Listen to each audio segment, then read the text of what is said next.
گھر یا خاندان میں کسی فرد کا انتقال ایک مشکل وقت ہوتا ہے، لیکن اس سے بھی بڑا مسئلہ میت کی تدفین کے لیے قبر کی زمین تلاش کرنا ہوتا ہے۔ پشاور شہر کی آبادی میں گزشتہ 2 دہائیوں میں 120% اضافہ ہوا ہے، جس سے رہائش اور خوراک کی سہولیات کے ساتھ قبرستانوں کی کمی بھی واقع ہوئی ہے۔ یہاں پر تو زمین حاصل کرنا بہت مشکل ہو گیا۔ آپ دیکھ رہے ہیں، آپ کو یہاں پر قبروں کے اوپر قبریں بن رہی ہیں، ایک قبر کھودتے ہیں، نیچے کچھ دوسری قبر نکل آتی ہے، دوسری کھودتے ہیں، تیسری نکل آتی ہے بیچ میں۔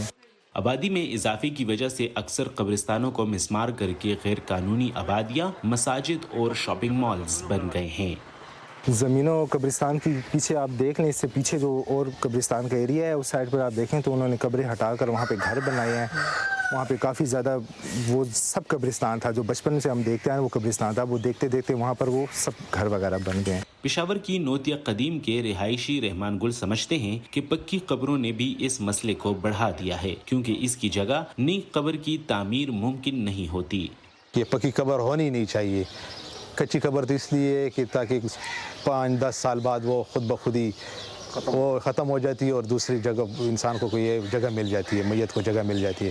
مقامی اصلاحی کمیٹی کے ممبر ایڈوکیٹ جان محمد کے مطابق گزشتہ 70 سال میں کسی حکومت نے بھی اس مسئلے کی طرف توجہ نہیں کی۔ شہر سے تو باہر ہے، لیکن حکومت اس کی طرف توجہ نہیں دیتے۔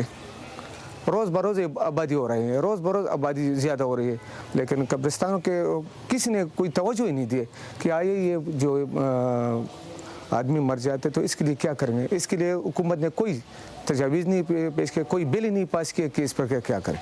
شہریوں کا کہنا ہے کہ قبرستان کے مسئلے کو مستقل بنیادوں پر حل کرنے کے لیے شہر کے مضافات میں ایک جدید قبرستان بنانا چاہیے، تاکہ پشاور شہر کے اندر موجود قبرستانوں پر دباؤ کم کیا جا سکے۔